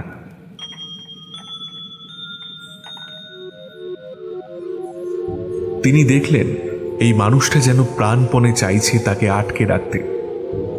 তাই বাকিদের বিদায় দিয়ে মহেন্দ্রবাবু আর তার দু একজন ঘনিষ্ঠ বন্ধু বাসর জাগার জন্য বিয়ে বাড়িতেই থেকে গেলেন। তাদের মনে তখনও একটা কৌতূহল ছিল, এই গ্রামের রাতের রহস্য কি। হয়তো রমাপ্রসাদ বাবু ভোরে তাদের কিছু বলবেন, যা এই বিচিত্র পরিস্থিতির ব্যাখ্যা দেবে। এদিকে সহদেবের মামা শ্যামলবাবু এবং তার বন্ধু রাজু ও তপু কাল আবার নতুন বরবউকে নিয়ে যাওয়ার উদ্দেশ্যে আসবে এই কথা দিয়ে তাদের গাড়ির দিকে এগিয়ে গেলেন। তাদের কাছে এটা ছিল গ্রামের লোকের নিছক কুসংস্কার, যা আধুনিক মানুষের কাছে হাস্যকর। তারা গাড়ির দরজা খুলে ভেতরে ঢুকল। উপঢৌকন ও খাবারের থলেগুলো নিজেদের পাশে রাখল। তাদের মনে কোনো ভয় ছিল না, তার পরিবর্তে শুধু শহরের পরিচিত পরিবেশে দ্রুত ফিরে যাওয়ার তাগিদ ছিল। গাড়িটি যখন ধীরে ধীরে বিয়ের বাড়ির উঠোন ছেড়ে শান্তিপুরের আধার পথে অদৃশ্য হয়ে গেল, রমাপ্রসাদ বাবু ও কুমুদিনী দেবী মহেন্দ্রবাবুকে নিয়ে বাড়ির ভেতরে চলে গেলেন। তাদের চোখে মুখে তখন এক গভীর ক্লান্তির ছাপ, কিন্তু তাদের মনে একটা স্বস্তি ছিল। অন্তত মহেন্দ্রবাবুকে তারা আটকাতে পেরেছেন। তবে যে কৌতূহল ও উপেক্ষা নিয়ে শ্যামলবাবু ও তার সঙ্গীরা শহরের পথে পা বাড়াল, তারা জানত না শান্তিপুরের রাত তাদের জন্য কি ভয়াবহ অভিজ্ঞতার অপেক্ষা করে রেখেছে। এই বিদায়টা যে শুধুই একটি সাধারণ বিদায় ছিল না, বরং এক ভয়ঙ্কর ভৌতিক যাত্রার সূচনা, তা একমাত্র শান্তিপুরের নিস্তব্ধ বাতাসই জানত। বিয়ের কোলাহল যখন থিতিয়ে আসছে আর বরযাত্রীর গাড়ি শান্তিপুরের আধার পথে মিলিয়ে গেল, তখনও একটি ভয়ঙ্কর চোখ তাদের ওপর নজর রেখে চলেছিল। কেউ টেরই পেল না সেই গোমটা টানা মূর্তিমান বিভীষিকা, যা এতক্ষণ বিয়েবাড়ির সামনে পাতা শতরঞ্চিগুলোর ওপর সকলের অলক্ষ্যে বসেছিল। সে এক অদৃশ্য পর্যবেক্ষকের মতো সব কিছু দেখছিল। বরযাত্রীর গাড়ি গ্রামের শেষ সীমানা পেরিয়ে যেতেই সকলের অলক্ষ্যে সেই ঘোমটা ঢাকা মূর্তিটি হঠাৎ করেই নড়ে উঠল। তার পদক্ষেপ ছিল অবিশ্বাস্য রকমের ধীর এবং শব্দহীন। কোনো মানুষের পক্ষে এতটা সন্তর্পণে হাঁটা প্রায় অসম্ভব। একটি শীতল বাতাসের ঝাপটার মতো সে সকলের চোখ এড়িয়ে নিমেষেই রমাপ্রসাদ বাবুর ঘরের খোলা দরজার দিকে এগিয়ে গেল।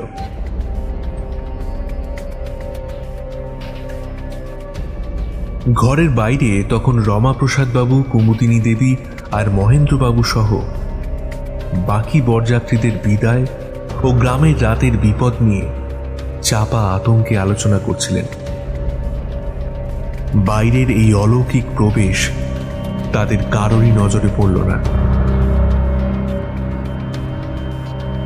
সেই মূর্তিমান বিভীষিকা যেন ঘরের স্যাঁতস্যাঁতে অন্ধকারের সঙ্গে মিশে গেল, অদৃশ্য হয়ে গেল বাড়ির এক নীরব সদস্যের মতো।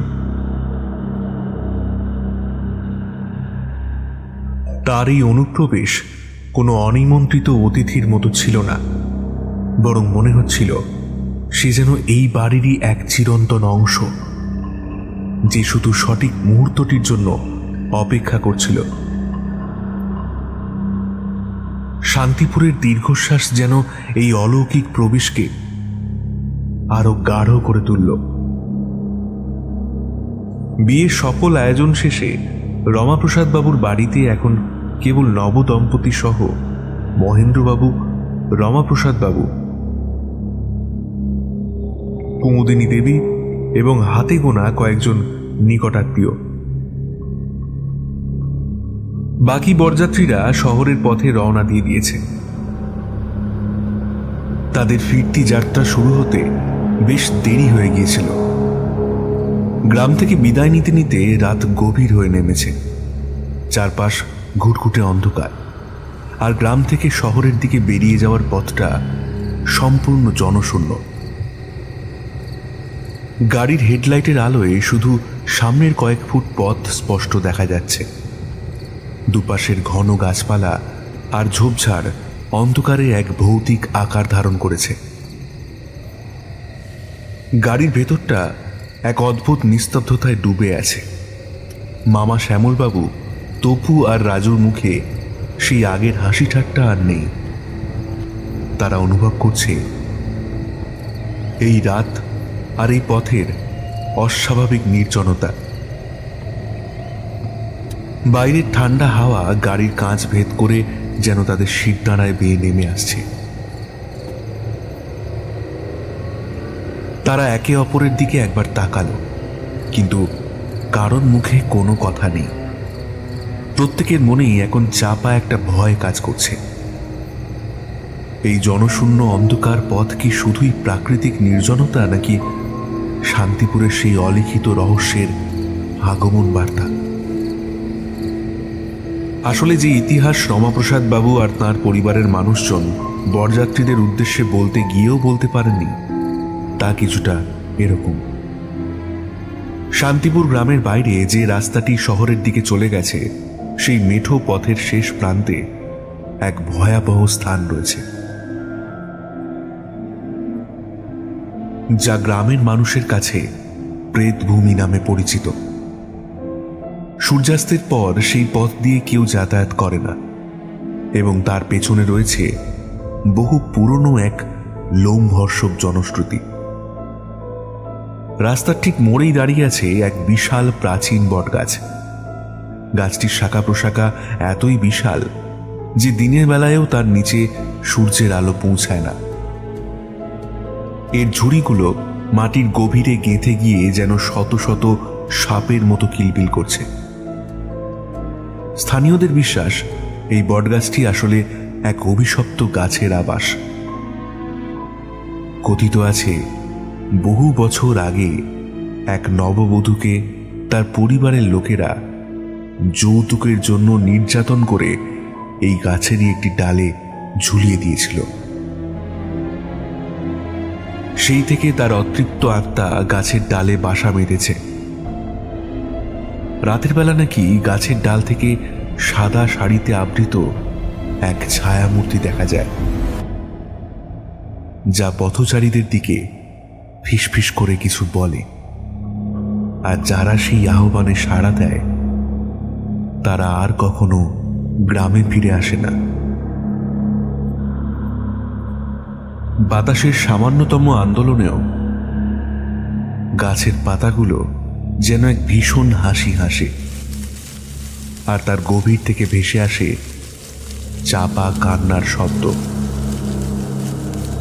বটগাছটি থেকে বেশ কিছুটা দূরে কাঁটা ঝোপ আর আগাছার আড়ালে লুকিয়ে আছে একটি পরিত্যক্ত শ্মশান ঘাট। বহু বছর ধরে এটি অব্যবহৃত পড়ে আছে। শ্মশানের ভাঙা চুল্লিগুলো আর পোড়া কাঠকয়লার স্তূপ যেন অতীতের মৃত্যুগুলির নীরব সাক্ষী। এখানকার বাতাস সবসময় ভারী থাকে, তাতে যেন ছাই আর পোড়া মাংসের এক অদ্ভুত গন্ধ মিশে আছে। গ্রামের মানুষজন বলে অমাবস্যার রাতে নাকি এই শ্মশানঘাট থেকে অদ্ভুত সব আলোর ঝলকানি দেখা যায়, আর ভেসে আসে অস্পষ্ট মন্ত্রপাঠের শব্দ। কেউ কেউ নাকি মাঝরাতে দেখতে পেয়েছেন শ্মশানের ভাঙা চুল্লি থেকে হঠাৎ করে আগুনের শিখা জ্বলে উঠতে, যেন কোনো অশরীরী আত্মা শেষকৃত্য সম্পন্ন করছে। আর শ্মশানের বেশ কিছুটা উত্তরে নিচু এবং অপেক্ষাকৃত পঙ্কিল এক জমিতে রয়েছে একটি প্রাচীন শ্যাওলা পড়া কবরস্থান। এখানে সারি সারি বেড়া ভাঙা কবর, যার ওপর নামহীন পাথরের ফলকগুলো সময়ের সাথে সাথে ক্ষয়ে গেছে। এই কবরস্থানটি এতটাই পুরনো যে তার ইতিহাস কারণই জানা নেই। দিনের বেলায়ও এখানে ঢুকলে একটা হিমশীতল অনুভূতি হয়, আর রাতের বেলা নাকি এখানকার মাটি থেকে অদ্ভুত এক মৃদু আলো দেখা যায়, যা কবরের চারপাশে ঘুরতে থাকে। গ্রামের প্রবীণরা বলেন এই কবরস্থানে এমন কিছু আত্মা আটকে আছে যারা তাদের শেষকৃত্য সম্পূর্ণ হয়নি বলে শান্তি পায়নি। তারা নাকি নতুন আসা আত্মাদের টেনে নেয় নিজেদের দলে, যাতে তারাও তাদের মতো অতৃপ্ত থেকে যায় কালের পর কাল ধরে। মাঝে মধ্যে নাকি এখান থেকে মাটি খোঁড়ার শব্দও শোনা যায়, যেন কেউ কবরের ভেতর থেকে বেরিয়ে আসার আপ্রাণ চেষ্টা করে চলেছে। এই তিনটি স্থান মিলিয়ে শান্তিপুরের বাইরের এই রাস্তাটি এক ভয়ঙ্কর রূপ ধারণ করেছে। বরযাত্রীরা যখন অন্ধকারে এই পথে প্রবেশ করে, তাদের গাড়ি যত এগোতে থাকে ততই যেন এই প্রেতভূমির অলিখিত কাহিনীগুলো তাদের গাড়ির ভেতরকার হাসির শব্দগুলোকে গ্রাস করে নেয়। তারা জানত না কোন ভয়ঙ্কর ভাগ্যের দিকে তারা এগিয়ে চলেছে। ঘন অন্ধকার ভেদ করে নিজেদের গন্তব্যের পথে এগিয়ে যাচ্ছিল বরযাত্রীদের গাড়ি। মামা শ্যামলবাবু, রাজু এবং তপুর মনে এক চাপা ভয় কাজ করছিল। গাড়ির হেডলাইটের আলোয় দুপাশের ঘন গাছপালা এবং ঝোপঝাড় এক ভৌতিক আকার ধারণ করেছিল। গাড়িটি সেই অভিশপ্ত বটগাছ, পরিত্যক্ত শ্মশান এবং প্রাচীন কবরস্থানের ঠিক কাছাকাছি আসতেই হঠাৎই একটা বিকট শব্দ করে গাড়ির ইঞ্জিনটা থেমে গেল। চালক বারবার স্টার্ট দেওয়ার চেষ্টা করলো, কিন্তু গাড়ি আর চালু হলো না। ইঞ্জিনের ভেতর থেকে শুধু একটা ঘড়ঘড়ে আওয়াজ আসছিল। সেই শুনে শ্যামলবাবু বিরক্ত হয়ে বললেন, কি হলো রে বাবা, মাঝরাতে আবার কি হলো? চালক ঘাবড়ে গিয়ে বলল, এ জানি না স্যার, হঠাৎ করে বন্ধ হয়ে গেল, মনে হচ্ছে ইঞ্জিন জ্যাম হয়ে গেছে। এই রে, এ নিশ্চয়ই ভূতের কাণ্ড। মামা, এবার কি হবে? ওই সহদেবের শ্বশুর মশাই আমাদের বারবার কিছু একটা বলতে চাইছিলেন না? মামাবাবু জানেন, আমার মনে তখন থেকে ব্যাপারটা কেমন যেন নাড়া দিচ্ছে। আমাদের বোধহয় ওনাদের কথাটা শোনা উচিতই ছিল। এই তুই থামবি? আরে বাবা, ইঞ্জিন জ্যাম হলো নাকি ব্যাটারি ডাউন হলো সেটা আগে দেখ, ভূতের কথা এখন বাদ দে। চালক গাড়ির বনেট খুলে টর্চের আলো ফেলে দেখার চেষ্টা করল, কিন্তু যা দেখল তাতে তার চোখ কপালে উঠল। ইঞ্জিনের ভেতরে একটা বড় সড় তার ছিঁড়ে গেছে, আর সেখান থেকে কেমন যেন একটা পোড়া গন্ধ আসছে। সবচেয়ে অদ্ভুত ব্যাপার হলো, তারটা এমনভাবে ছিঁড়েছে যেন ধারালো কিছু দিয়ে কাটা হয়েছে। শ্যামলবাবু নিজেও ইঞ্জিনের দিকে তাকিয়ে আঁতকে উঠলেন। এ তো মারাত্মক ব্যাপার, এমনভাবে তার ছিঁড়তে পারে না। গাড়ির যন্ত্রাংশ পরীক্ষা করে দেখা গেল শুধু তার ছিঁড়ে যাওয়া নয়, ইঞ্জিনের ভেতরের একটি গুরুত্বপূর্ণ অংশ যা ফিউয়েল পাম্পের সঙ্গে যুক্ত, সেটিও ভেঙে চুরমার হয়ে গেছে। যেন হাতুড়ি দিয়ে পিটিয়ে কেউ সেটি ভেঙেছে। চালক হতাশ হয়ে মাথা নাড়ল। স্যার, এই ইঞ্জিন এখান থেকে ঠিক করা অসম্ভব। এটা মেকানিক ছাড়া হবে না, আর এই ভাঙা অংশ তো গ্রামে পাওয়াও যাবে না। তাদের সামনে তখন ঘুটঘুটে অন্ধকার, আর ডান পাশে সেই অভিশপ্ত বটগাছ, বাম পাশে পরিত্যক্ত শ্মশান আর কবরস্থানের গা ছমছমে পরিবেশ। গাড়ির হেডলাইট নিভে যাওয়ায় চারপাশ আরো ভুতুড়ে মনে হচ্ছিল। শহরের সাথে যোগাযোগ করার কোনো উপায়ও নেই। তারা বুঝতে পারছিল না এই বিভ্রাট নিছকই যান্ত্রিক ত্রুটি নাকি শান্তিপুরের সেই অলিখিত অভিশাপ যা তাদের পিছু নিয়েছে। শ্মশান আর কবরস্থানের দিক থেকে ভেসে আসছিল এক অদ্ভুত ঠান্ডা বাতাস, আর তার সাথে মিশেছিল এক ফিসফিসানি শব্দ যা তাদের শিরদাঁড়া বেয়ে নেমে আসছিল। তারা কি পারবে এই রাতের বিভীষিকা থেকে বাঁচতে? গাড়িটা যখন চূড়ান্তভাবে অচল হয়ে পড়ল, তখন শ্যামলবাবু, রাজু আর তপুদের সামনে আর কোনো পথ খোলা রইল না। শহরের দিকে এগিয়ে যাওয়া এই জনশূন্য অন্ধকার পথ এখন তাদের কাছে সাক্ষাৎ নরকের মতো মনে হচ্ছে। এই তপু, রাজু, আমার মনে হয় আমাদের কাছে আর কোনো পথ খোলা নেই, বুঝলি? কথাটা বলেই এক ঝলক তপু আর রাজুর দিকে তাকালেন শ্যামলবাবু।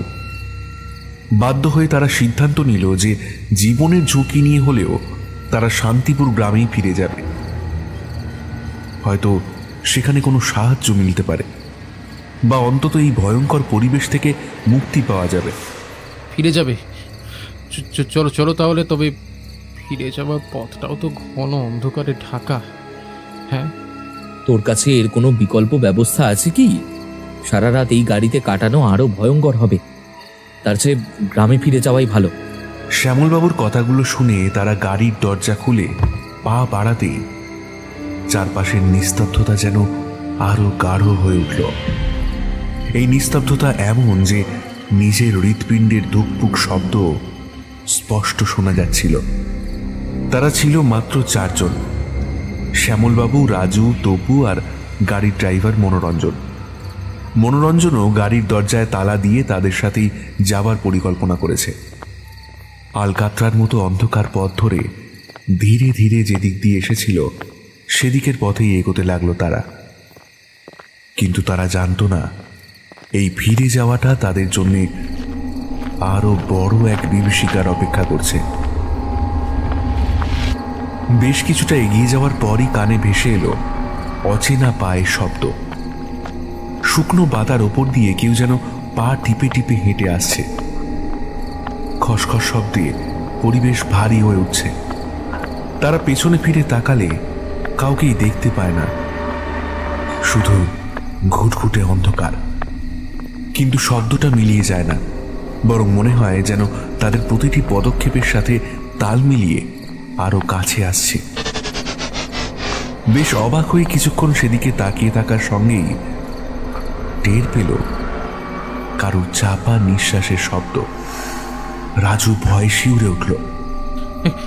কে কে কে ওখানে? কে? তার গলা দিয়ে স্বর বেরোচ্ছিল না। শ্যামলবাবু কাঁপা কাঁপা হাতে পকেট হাতড়ে টর্চ বের করে সেটা জ্বালানোর চেষ্টা করলেন, কিন্তু ব্যাটারি ডেড। খুব আশ্চর্য হলেন উনি। মনে মনে ভাবলেন, এটা কিভাবে সম্ভব? গাঁগঞ্জে বিয়েবাড়ি ভেবে শহর থেকে কিনে আনা নতুন টর্চ এত তাড়াতাড়ি জবাব দেবে, সেটা যেন বিশ্বাসযোগ্য নয়। কিছু দূর এগোতেই অসংখ্য ফিসফিসানি যেন ঘিরে ফেলল তাদের যাত্রাপথ। বাতাস যেন কথা বলছে তাদের সাথে। মনে হচ্ছিল যেন অসংখ্য চাপা স্বর তাদের নাম ধরে ডাকছে। শ্যামল, শ্যামল বাবু, রাজু, তবু।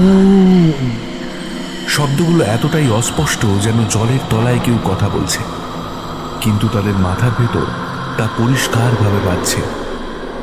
কখনো মনে হচ্ছিল যেন কেউ তাদের কানে কানেই কিছু বলছে, কিন্তু কি বলছে তা বোঝা যাচ্ছে না। এই অশরীরী ফিসফিসানি তাদের মাথার ভেতর এমন এক ভীতিকর আবহ তৈরি করলো যে তাদের মনে হলো তারা পাগল হয়ে যাচ্ছে। একসাথে এতগুলো ঘটনা যেন তাদের কাছে বেশ অস্বাভাবিক ঠেকল।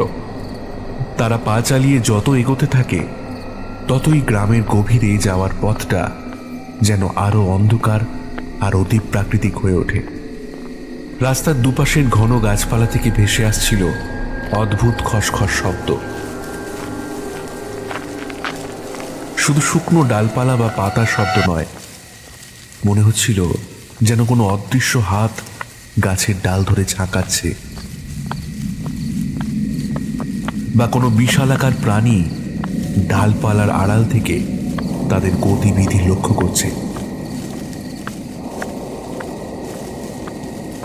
গ্রামের দিকে এগোনোর সাথে সাথেই এই শব্দগুলো ক্রমশ জোরালো হয়ে উঠছিল, যেন অসংখ্য চোখ তাদের ওপর নজর রাখছে। তপুর গাটা কেমন ছমছম করে উঠল। এই শব্দগুলো যেন অশরীরী শক্তির উপস্থিতি জানান দিচ্ছে। কিছু দূর যেতে না যেতেই এক অদ্ভুত আলোর ঝলকানিতে থমকে দাঁড়িয়ে পড়ল তারা। আলোটা ছিল লালচে বা নীলচে, বিদ্যুতের ঝলকের মতো ক্ষণিকের জন্য দেখা দিয়েই আবার অদৃশ্য হয়ে যাচ্ছিল। শ্যামলবাবু মন দিয়ে দেখে বুঝতে পারলেন এটা কোনো টর্চের আলো নয়, বরং মনে হচ্ছিল যেন মাটির তলা থেকে বা শ্মশানের দিক থেকে কোনো প্রেতাত্মা ক্ষণিকের জন্য আত্মপ্রকাশ করছে, যেন অদৃশ্য কোনো শক্তি তাদের পথ আটকাতে চাইছে। এবারে সামান্য বিরক্ত হয়ে ড্রাইভার মনোরঞ্জন বলে উঠলেন, আরে ওগুলো আলে আর আলো, গ্রামের দিকে শ্মশানে ওগুলো দেখা যায়, ওগুলো ভূত নয়।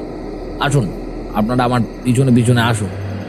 আর তখনই আলোর ঝলকানির সাথে সাথে তারা দেখতে পেল এক অদ্ভুত আকৃতির ছায়া। গাছের আড়ালে, রাস্তার ধারে, এমনকি তাদের নিজেদের সামনেও ক্ষণিকের জন্য কিছু ছায়া মূর্তিকে দেখতে পাচ্ছিলেন তারা। ছায়াগুলো ছিল অস্বাভাবিকভাবে লম্বা, বিকৃত আকৃতির এবং মানুষের মতো দেখতে হলেও তাদের গতিবিধি ছিল অমানবিক।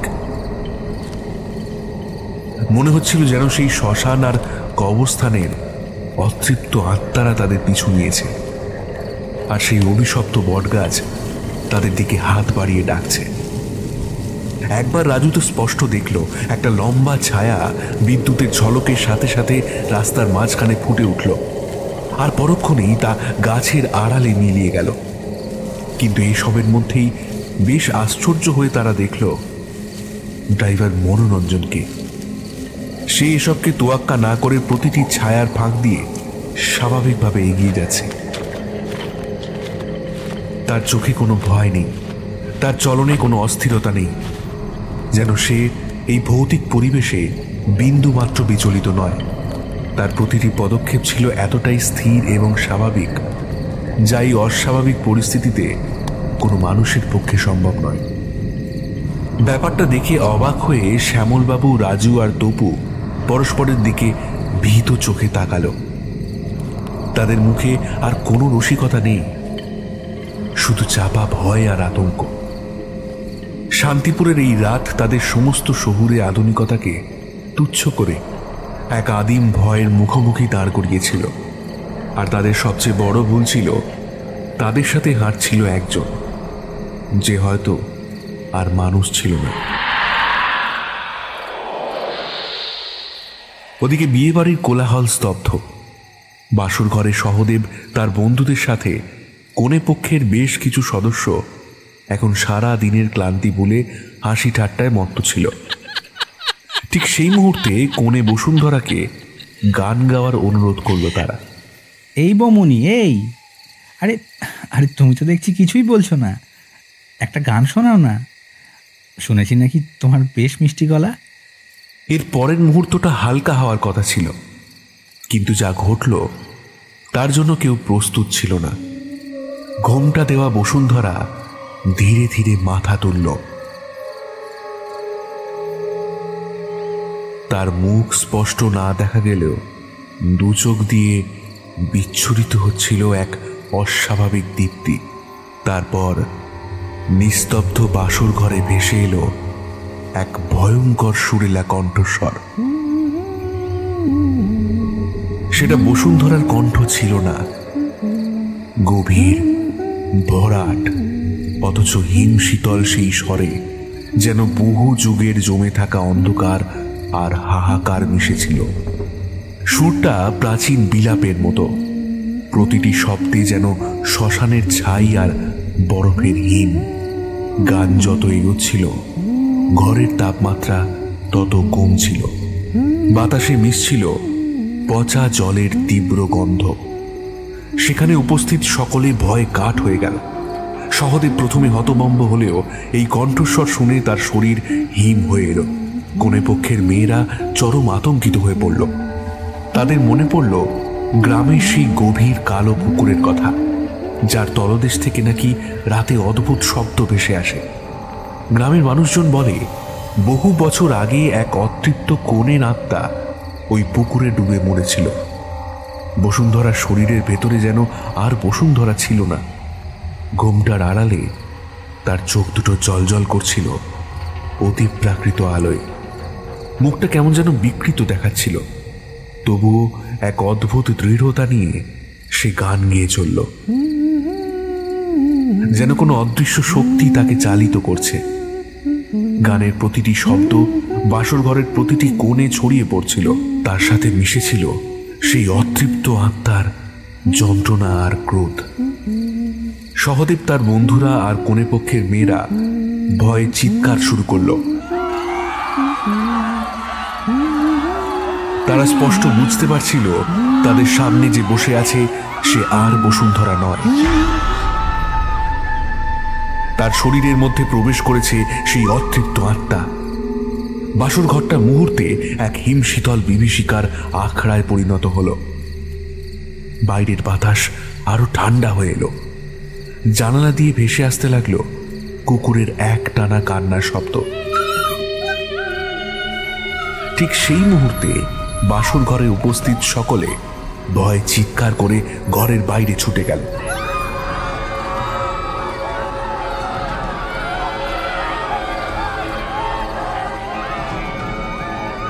তাদের আকস্মিক শোরগোলে বাড়ির বড়রা, যারা ক্লান্তিতে ঘুমিয়ে পড়েছিলেন, তারা জেগে উঠলেন এবং নিচে নেমে এলেন। ভয়ের কারণ শুনে মহেন্দ্রবাবু হতবাক হয়ে রমাপ্রসাদ বাবুর দিকে তাকালেন। তিনি দেখলেন রমাপ্রসাদ বাবু মাথা নিচু করে দাঁড়িয়ে আছেন। তার মুখে চরম অপরাধবোধ আর ভয় স্পষ্ট। ওদিকে বসুন্ধরাকে যখন ডাকা হলো, সে অত্যন্ত স্বাভাবিকভাবেই বাসর ঘর থেকে বেরিয়ে এলো। তার চোখে মুখে সেই আগের বিষণ্ণতা বা অস্বাভাবিকতা নেই। সে যেন সেই শান্ত লাজুক বসুন্ধরা। তার আচরণে বিন্দুমাত্র এমন কিছু চিহ্ন নেই যা দেখে মনে হয় যে কিছুক্ষণ আগে সে অপ্রাকৃত কণ্ঠে গান গাইছিল। বসুন্ধরার স্বাভাবিক রূপ দেখে মহেন্দ্রবাবুর মনে সন্দেহ আরো ঘনীভূত হল। তিনি সরাসরি রমাপ্রসাদ বাবুর দিকে তাকিয়ে প্রশ্ন করলেন, রমাপ্রসাদ বাবু, আপনারা কি লুকাচ্ছেন বলুন তো আমাদের কাছে? কিসের জন্য এই ভয়ঙ্কর রহস্য? তার কণ্ঠে ছিল দৃঢ়তা, কারণ তিনি বুঝতে পারছিলেন এই গ্রামের মাটির গভীরে এমন এক সত্য লুকিয়ে আছে যা প্রকাশ হওয়াটা জরুরি। রমাপ্রসাদ বাবু তখনই মাথা তুলে চাইলেন। মনে মনে ভাবলেন, এই গ্রামের চরম সত্যতা আর লুকিয়ে রাখাটা ঠিক হবে না। ওদিকে গ্রামের আর এক প্রান্তে সব অস্বাভাবিকত্বকে উপেক্ষা করে মনোরঞ্জনের পিছু পিছু শ্যামলবাবু, রাজু আর তপু যত গ্রামের দিকে এগোচ্ছিল, সেই নিস্তব্ধ অন্ধকার পথ ততই যেন তাদের গ্রাস করছিল। ফিসফিসানি আর পায়ের শব্দের মাঝে হঠাৎ করেই চারপাশের বাতাস আরো ঘন হয়ে উঠল। অন্ধকার ভেদ করে তাদের চোখের সামনে দৃশ্যমান হতে শুরু করলো অবয়বগুলো। ঠিক তখনই তাদের থেকে মাত্র কিছুটা দূরে একটি সাদা শাড়ি পরা নারী অবয়বকে দেখতে পেল তারা।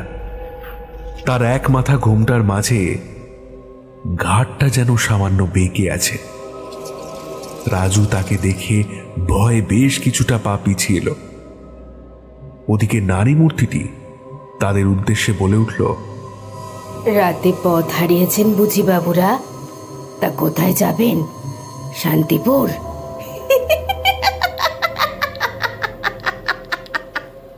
কথাটা বলেই অস্বাভাবিকভাবে হেসে উঠল সে।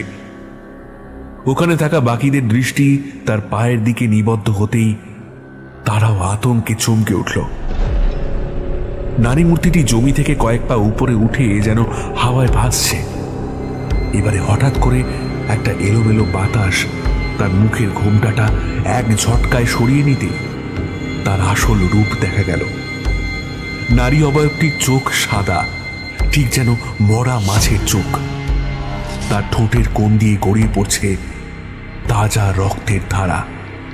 তার সর্বাঙ্গ ছিন্ন ভিন্ন। হঠাৎই প্রচন্ড জোরে আর্তনাদ করে সে বেশ কিছুটা উপরে উঠে হাওয়ায় মিলিয়ে যেতেই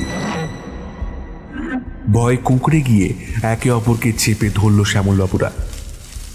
এবারে তারা নিজেদের আশেপাশে তাকিয়ে দেখল গাছের আড়ালে ঝোপের পাশ থেকে বেরিয়ে আসছিল লম্বাকৃতির ভাঙা অঙ্গ প্রত্যঙ্গের ছায়া। তাদের মুখগুলো ছিল বিকৃত, শূন্য চোখ। শ্যামলবাবু, রাজু আর তবু ভয়ে কাঁপতে শুরু করলো। এ তো শুধু ছায়া নয়, এই যে রক্ত মাংসহীন এক উপস্থিতি। তাদের প্রতিটি শ্বাস প্রশ্বাস যেন গলায় আটকে আসছিল। তার মধ্যেই তারা চিনতে পারল কিছু মুখ। পুরনো জীর্ণ পোশাকে আবৃত কিছু মৃত ব্যক্তির আত্মাদের। গ্রামের সেই প্রবীণ যাকে আজ সন্ধেবেলাতেই আর সকল মানুষের ভিড়ে বসে থাকতে দেখেছিল তারা। চোখে পড়ল বিয়ে বাড়িতে দেখা পরিচিত কোনো অতিথির প্রেতাত্মা, যাদের কেউ কেউ হয়তো আজ বিকালেও তাদের সাথে কথা বলেছিল বা পথ দেখিয়ে নিয়ে গিয়েছিল। তাদের শূন্য দৃষ্টি আর বিলাপের মতো চাপা দীর্ঘশ্বাস বাতাসকে আরো ভারী করে তুলল। তারা যেন এক নীরব মিছিলের মতো তাদের পাশ দিয়ে হেঁটে যাচ্ছিল, কোনো কথা না বলে, শুধু এক সীমাহীন যন্ত্রণার বার্তা বহন করে। মনোরঞ্জন বাদে সকলের ভয়ে বেহাল অবস্থা। তাদের শরীর অবশ হয়ে আসছিল, পা যেন মাটির সাথে সেঁটে যাচ্ছিল। আর ঠিক সেই চরম আতঙ্কের মুহূর্তে যা ঘটল তাতে তাদের মেরুদণ্ড দিয়ে এক হিমশীতল স্রোত বয়ে গেল।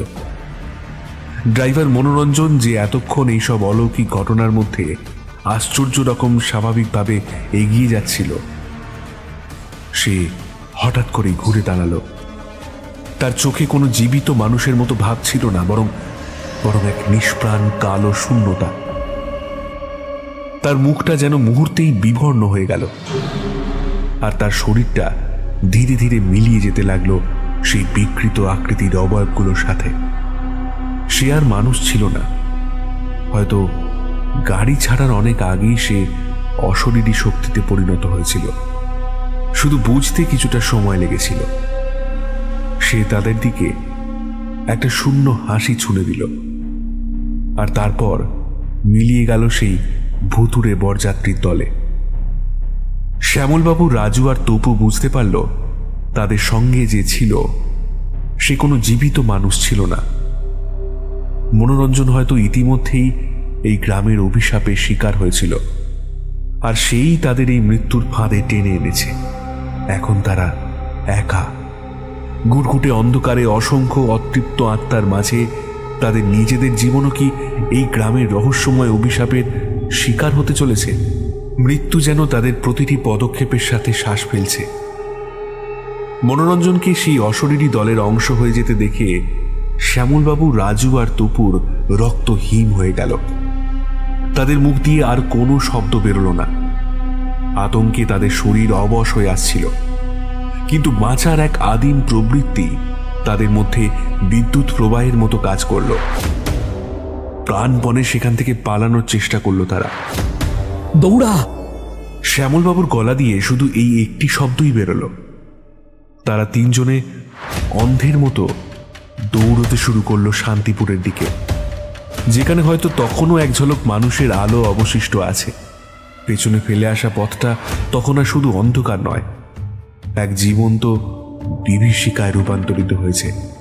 তাদের পিছনই ছিল অদৃশ্য প্রেতাত্মাদের পায়ের আওয়াজ। মনে হচ্ছিল শত শত বিকৃত আত্মা তাদের গ্রাস করার জন্য ধেয়ে আসছে। তারা যখন দৌড়াচ্ছিল তখনই ভৌতিক সত্তাগুলো তাদের আক্রমণ করতে শুরু করলো। প্রথমে তা ছিল মানসিক। তাদের কানে ভেসে আসছিল তাদের প্রিয়জনদের আর্তনাদ, তাদের নিজেদের গোপন পাপের কথা, যা তাদের মস্তিষ্ককে ছিন্ন ভিন্ন করে দিচ্ছিল। রাজু চিৎকার করে উঠল, মা মা আমি করিনি, আমি করিনি। সে যেন তার কল্পনার মধ্যে কোনো ভয়াবহ দৃশ্য দেখছিল। তপু দু হাতে কান চেপে ধরেছিল। চুপ করো, চুপ করো, দোহাই তোমাদের চুপ করো। তার চোখে ছিল এক সীমাহীন আতঙ্ক। সেই ফিসফিসানি এখন আর অস্পষ্ট নয়, তা যেন সরাসরি তাদের মাথার ভেতর চিৎকার করে তাদের দুর্বলতা আর ভয়কে বাড়িয়ে দিচ্ছিল। তারপরেই শুরু হলো শারীরিক আক্রমণ। বেশ কিছু অদৃশ্য হাত যেন তাদের টেনে ধরছিল, ধাক্কা দিচ্ছিল। কেউ তাদের পিঠ থেকে টেনে ধরছিল। মনে হচ্ছিল যেন বরফের মতো শীতল নখ তাদের শরীর ভেদ করে ভেতরে ঢুকে যাচ্ছে। শ্যামলবাবু হঠাৎ করেই হুমড়ি খেয়ে পড়লেন। তার মনে হলো কেউ যেন তার পায়ে প্রবলভাবে ধাক্কা মেরেছে। তিনি যখন উঠে দাঁড়ানোর চেষ্টা করলেন, তখন তার মনে হলো তার মাথাটা যেন ফেটে যাচ্ছে। কানের পাশে একটা তীব্র শীষের শব্দ বাজছিল। তার দৃষ্টি ঝাপসা হয়ে এলো। মাথার উপর যেন হাজারটা সূঁচ একসঙ্গে বিঁধে যাচ্ছে। তিনি বুঝতে পারছিলেন না এটা শুধু ভয় নাকি সত্যি কোনো আঘাত। তপুকে দেখা গেল পাগলের মতো হাসছে। তার চোখ দুটো যেন কোটর থেকে বেরিয়ে আসার উপক্রম।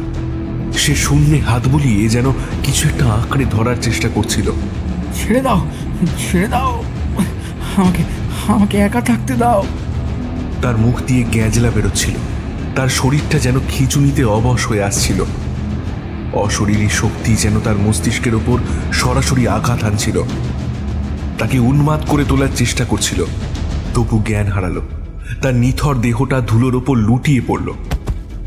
তার চোখ খোলা, কিন্তু তাতে কোনো প্রাণ নেই।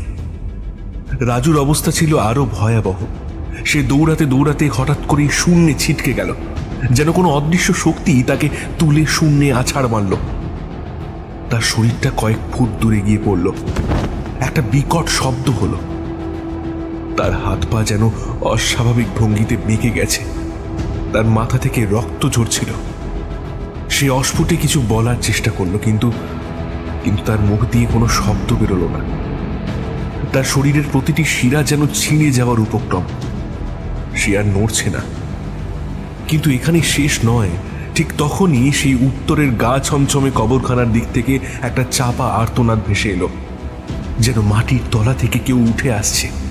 তাদের চোখের সামনেই কবরের মাটি ফুঁড়ে উঠে আসতে লাগলো বিকৃত লাশগুলো। শুকনো মাংসপেশি ঝুলে পড়া হাত, কর্দমাক্ত সাদা হাড়ের দাঁত বের করা বীভৎস মুখ, আর শূন্য চোখগুলো যেন তাদের দিকেই তাকিয়েছিল। তাদের গায়ে তখনও লেপ্টে ছিল কাপড়ের ছিন্ন ভিন্ন অংশ, যা তাদের শেষকৃত্যের কথা স্মরণ করিয়ে দিচ্ছিল। এই পচনশীল দেহগুলো ধীর পায়ে কিন্তু নিশ্চিত গতিতে তাদের দিকে এগিয়ে আসছিল। তাদের প্রতিটি পদক্ষেপে মাটি থেকে ভেসে আসছিল পচা মাটির গন্ধ আর হাড়ের মচমচ শব্দ। তারা আর কোনো সাধারণ ছায়া বা ফিসফিসানি ছিল না। তারা ছিল সাক্ষাৎ মৃত্যু। কবরের অন্ধকার থেকে উঠে আসা এক মূর্তিমান বিভীষিকা শ্যামলবাবু। তার জ্ঞান প্রায় হারানোর উপক্রম। তবুও শেষ শক্তিতে নিজেকে টেনে নিয়ে যাচ্ছিলেন। তিনি পেছনে ফিরে তাকানোর সাহস পাচ্ছিলেন না, কিন্তু তার মনে হচ্ছিল মনোরঞ্জন আর সেই অদ্ভুত আকৃতির অবয়বগুলো এবং এখন কবর থেকে উঠে আসা লাশগুলো তাদের ঘিরে ফেলেছে। তাদের অস্পষ্ট বিকৃত মুখগুলো যেন বাতাসের মধ্যে ভাসছিল, আর তাদের শীতল নিঃশ্বাস তার ঘাড়ের কাছে অনুভব হচ্ছিল। এই রাত তাদের জীবনের শেষ রাত হতে চলেছে। এই ভয়ঙ্কর পথই তাদের শ্মশান, আর এই প্রেতাত্মারাই তাদের শেষ বরযাত্রী। শান্তিপুরের অভিশাপ তাদের গ্রাস করেছে। খোঁড়াতে খোঁড়াতে শ্যামলবাবু এসে হাজির হলেন রমাপ্রসাদ বাবুর বাড়ির প্রায় কাছাকাছি, যেখান থেকে কিছুক্ষণ আগে তারা যাত্রা শুরু করেছিল। পেছনে সেই জঙ্গলে ঘেরা নির্জন রাস্তাটার ধারে তপু আর রাজু নিঃশব্দে পড়ে আছে। তাদের ধরে প্রাণ আছে কি নেই সে দেখারও সাহস হয়নি শ্যামলবাবুর। তার সর্বাঙ্গে তখন ভয়ের হিম শীতল স্রোত বইছে। ওদিকে এগোতে এগোতে হঠাৎ করেই শ্যামলবাবুর চোখে পড়ল সারা বাড়িটাকে ধীর পায়ে চক্কর লাগাচ্ছে এক ঘুমটা দেওয়া রমণী। তাকে দেখেই শ্যামলবাবুর সারা শরীর অবশ হয়ে এলো। নারী অবয়বটি জীবিত না মৃত সে বিষয়ে তার যথেষ্ট সন্দেহ আছে। এই গ্রামের বেশিরভাগ মানুষই যে তাদের রক্ত মাংসের শরীরের আড়ালে এক অশরীরী রূপ বহন করে চলেছে তা বুঝতে শ্যামলবাবুর আর বাকি নেই। এদের মধ্যে জীবিত আর মৃতের সন্ধান সম্পূর্ণ অর্থহীন। তাই নিজের ভেঙে পড়া শরীরের ওপরে চাপ দিয়ে যতটা দ্রুত সম্ভব সামনের দিকে এগিয়ে যেতে লাগলেন উনি। মনে মনে ভাবলেন, ওই তো এবারে স্পষ্ট দেখা যাচ্ছে বাড়ির বন্ধ দরজাটা। ঠিক সেই সময় নিজের পিছন থেকে একটা হাসির শব্দ শুনে থমকে দাঁড়ালেন উনি। হাসিটা ছিল অত্যন্ত কর্কশ, শুকনো পাতার মতো খসখসে, আর তাতে মিশেছিল এক ক্রূর আনন্দ। তারপর খুব সন্তর্পণে পিছনে ঘুরতেই যাকে দেখলেন তাতে ওনার সারা শরীরের লোম খাড়া হয়ে গেল। একটি কঙ্কালসার দেহ বধূর বেশে দাঁড়িয়ে দেখছে তার দিকে। তার শরীরের মাংস ধীরে ধীরে খসে পড়ছে মাটিতে, ধুলোর মতো ঝরে যাচ্ছে তার গা থেকে। তার হাড় বের করা মুখে লেগে আছে এক ক্রূরতার হাসি। সে আবার একবার হেসে এক অদ্ভুত গলায় বলল, কোথায় যাচ্ছেন মামা বাবু? বিয়ে বাড়ি? আপনার কি মনে হয় ওরা সকলে জীবিত? এক ভয়াবহ কলেরায় সেই কবেই শেষ হয়ে গেছে এই গ্রাম। তারপর নিজের গলাটা অদ্ভুত রকমের বিকৃত করে যেন এক শুকনো পাতার স্তূপের ভেতর থেকে বাতাস বেরোচ্ছে, সে আবার বলল, এটা মৃতের গ্রাম, এখানে কেউ জীবিত নেই। তারপর নিজের মনেই খানিক হেসে নিয়ে উধাও হয়ে গেল ওই নারী মূর্তি। এবার আশ্চর্য হবার পালা শ্যামলবাবুর। এসব কি বলে গেল ওই প্রেতিনী? কেউ জীবিত নেই মানে? এই মুহূর্তে তার মনে হলো বাইরে সে যা দেখে এসেছে তার চেয়েও বড় বিভীষিকা হয়তো এই বাড়ির ভেতরে লুকিয়ে আছে। এবারে আর এক মুহূর্ত দেরি না করে দরজাটা প্রচন্ড জোরে ধাক্কা দিয়ে ভিতরে ঢুকতেই সামনে রমাপ্রসাদ বাবু, মহেন্দ্রবাবু এবং সহদেবকে বাড়ির বাকিদের সাথে দাঁড়িয়ে থাকতে দেখলেন উনি। তাদের জীবিত দেখে শ্যামলবাবু মনে মনে বেশ নিশ্চিন্ত হলেন। তারপর বললেন, এই চলো চলো, আমি তোমাদের নিতে এসছি। আমাদের এক্ষুনি এই গ্রাম ছেড়ে পালাতে হবে। মামা, তুমি আর বাকি দুজন কোথায়? আর তোমরা ফিরে এলে যে বড়? আরে সব বলবো, এখন যেটা বলছি সেটা শোন। তার কথা শুনে বাড়ির বাকিরা তুমুল আপত্তি করলেন। এবারে রমাপ্রসাদ বাবু গম্ভীর গলায় বললেন, আবার মেয়েকে না নিয়ে আপনাদের কোথাও যাওয়া হবে না মহেন্দ্রবাবু। সেই কতদিন ধরে বসে আছি মেয়ের বিয়ে দেওয়ার জন্য। এতদিনে আমার মনের ইচ্ছে পূরণ হয়েছে, আর আপনি আমার মেয়েকে না নিয়ে চলে যেতে চাইছেন? তাহলে শুনুন, বহু বছর আগে আমি আমার মেয়ে বসুন্ধরার বিবাহ ঠিক করেছিলাম পাশের গ্রামের হরি চ্যাটার্জির ছেলের সাথে। কিন্তু তাদের বিবাহ সম্পন্ন হওয়ার আগেই গ্রামে মড়ক লেগে গেল। সেই মড়কে গ্রামের আর সকলের সাথে আমরাও একে একে শেষ হয়ে যাই। কিন্তু আমার সেই প্রবল ইচ্ছে আমাকে আজও বাঁচিয়ে রেখেছে মহেন্দ্রবাবু। আমি আজও অধীর আগ্রহে বসে আছি আমার একমাত্র কন্যাকে বধূ বেশে দেখার জন্য। ওই কালো জলের পুকুর কত শত মানুষের মৃতদেহ বহন করে আজও শান্ত দৃষ্টিতে তাকিয়ে আছে এই গ্রামের দিকে। কথাটা শেষ করার সাথে সাথেই সেখানে উপস্থিত মহেন্দ্রবাবু, সহদেব আর তার বন্ধুদের দল বেশ আশ্চর্য হয়ে তাকালো তাঁর দিকে। তাদের চোখে তখনও ঘটনার ঘোর লেগে আছে, কিন্তু শ্যামলবাবু একটুও অবাক হলেন না। তিনি বললেন, এই কারণে তখন তোমাদের ওখান থেকে চলে আসতে বলেছি। এরা কেউই জীবিত নয়, আর যারা এদের হাতে মৃত্যুবরণ করে তারা সকলেই অশরীরী রূপে থেকে যায় এই গ্রামে।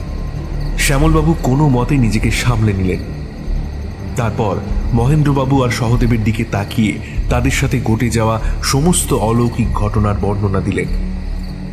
গাড়ির বিভ্রাট থেকে শুরু করে অন্ধকার পথের ভৌতিক দৃশ্য, রাজু আর তপুর ভয়াবহ পরিণতি, মনোরঞ্জনের অদৃশ্য হয়ে যাওয়া, সবটাই বললেন তিনি।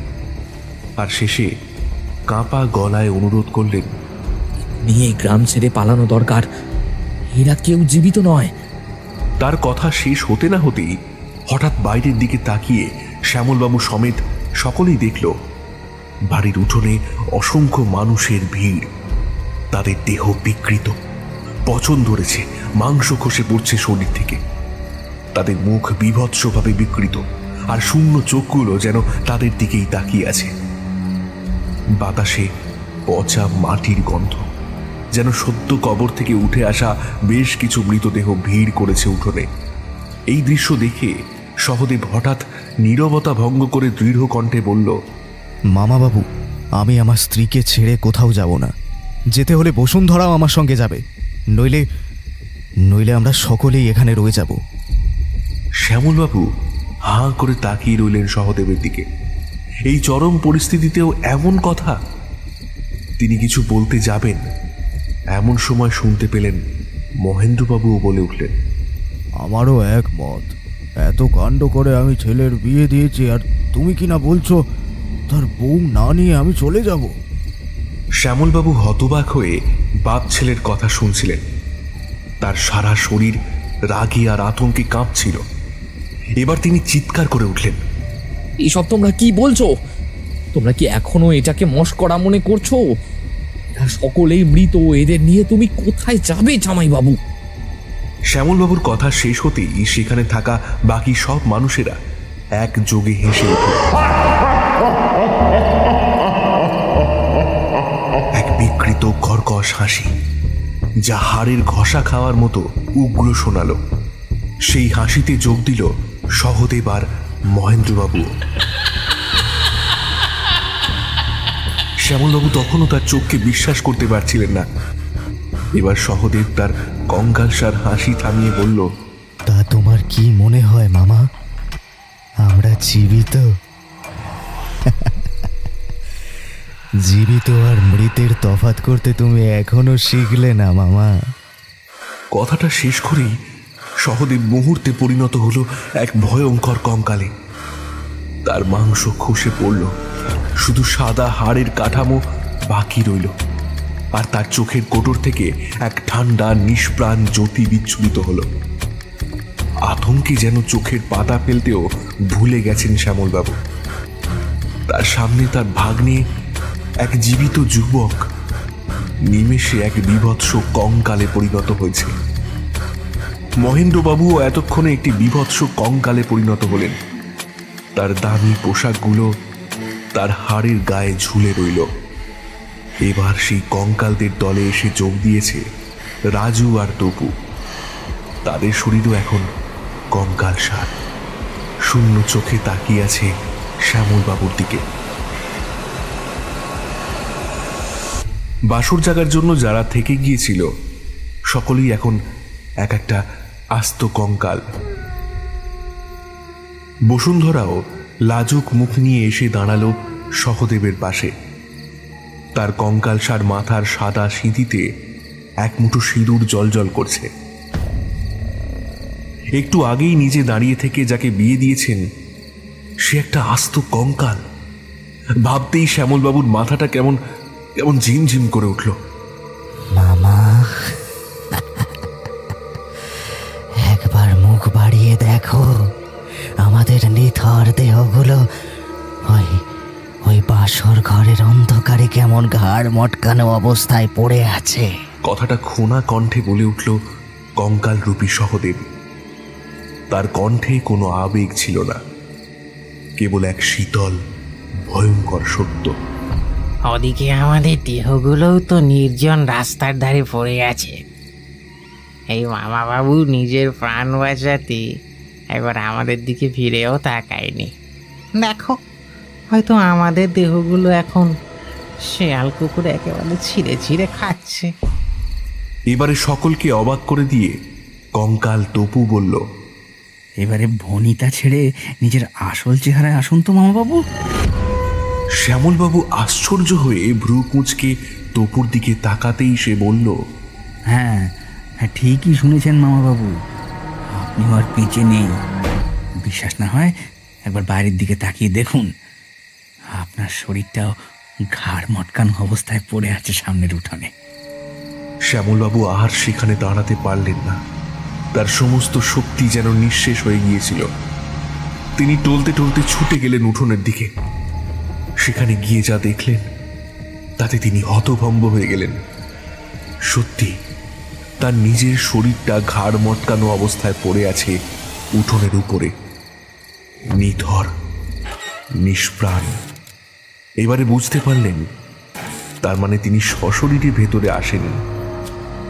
ওনার নশ্বর দেহটাই এখন দাঁড়িয়ে আছে সকলের সামনে, এক অশরীরী আত্মা হয়ে। সেদিন রাতে মানুষগুলোর মৃত্যুর পর আবার শান্তিপুর গ্রামে এক অদ্ভুত শান্তি ফিরে এলো, এক হিমশীতল নীরবতা। পরের দিন পুলিশ এই শান্তিপুর গ্রাম থেকে মহেন্দ্রবাবু, সহদেব আর শ্যামলবাবু সমেত প্রত্যেকের নিথর দেহ উদ্ধার করে নিয়ে গিয়েছিল। কিন্তু এদের সকলের মৃত্যুর পিছনের কারণ যে কি তা আজও পুলিশ উদ্ধার করতে পারেনি। ঠিক যেমন সহদেবের মায়ের মুখে শোনা বসুন্ধরার আর তার পরিবারের খোঁজ আজও পায়নি পুলিশ। শান্তিপুরের সেই অভিশপ্ত গ্রামে কঙ্কালদের মিছিলে আরো কিছু নতুন আত্মা যোগ দিল, আর গ্রামের রহস্য অমীমাংসিতই রয়ে গেল চিরকালের জন্য।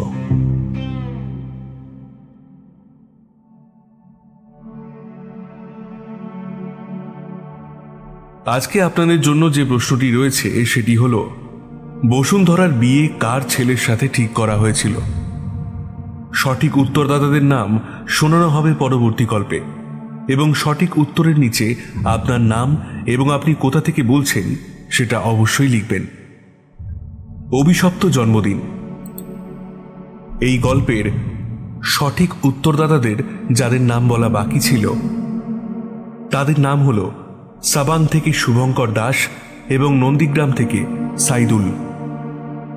রাতের মালি এই গল্পের থেকে যে প্রশ্নটি ছিল তার সঠিক উত্তরদাতাদের নাম হল, কেরালা থেকে বলেছেন হাবিব শেখ, মালবাজার থেকে বলেছেন রাধারানী, গুজরাট থেকে বলেছেন পরেশ, মচলন্দপুর থেকে সুনয়না, পাঞ্জাব হোসিয়ারপুর থেকে শুভঙ্কর, কলকাতা যাদবপুর থেকে বলেছেন মনের কথা, বারুইপুর থেকে বলেছেন শঙ্কর মণ্ডল ও তার মেয়ে পূজা মণ্ডল, রাশিয়া থেকে বলেছেন রাকেশ বারুই, সঞ্জয় সরকার ও রাজুদা, কলকাতা লেদার কমপ্লেক্স থেকে বলেছেন হেমন্ত মণ্ডল এবং তার স্ত্রী সুষমা মণ্ডল ও তাদের ছেলে সার্থক মণ্ডল, দিল্লি থেকে বলেছেন বর্ণালী, মুর্শিদাবাদ থেকে বিপাশা নাসরিন, পশ্চিম মেদিনীপুর থেকে গোপাল নায়েক, হাওড়া আন্দুল থেকে লিজা মণ্ডল, হুগলি আরামবাগ থেকে বিশ্বজিৎ মাইতি, গুজরাট থেকে বলেছেন প্রবীর সাহা, হুগলি চন্দ্রদ্বীপ থেকে মল্লিকা বারিক, সোনারপুর থেকে পলি চক্রবর্তী, পশ্চিম মেদিনীপুর থেকে নীলেশ দে, ইউএসএ থেকে বলেছেন অস্মিতা এবং আরও বলেছেন জয়শ্রী আজিজা খাতুন। এছাড়াও যাদের নাম বলা বাকি রয়ে গেল তাদের নাম পরবর্তী গল্পে আবার ঘোষণা করা হবে। আজ তাহলে এই পর্যন্তই। ফিরে আসছি ঠিক আগামী সপ্তাহে আরও একটি ভয়ের গল্প নিয়ে। ততক্ষণের জন্য সবাই ভালো থাকুন এবং গল্প শুনুন।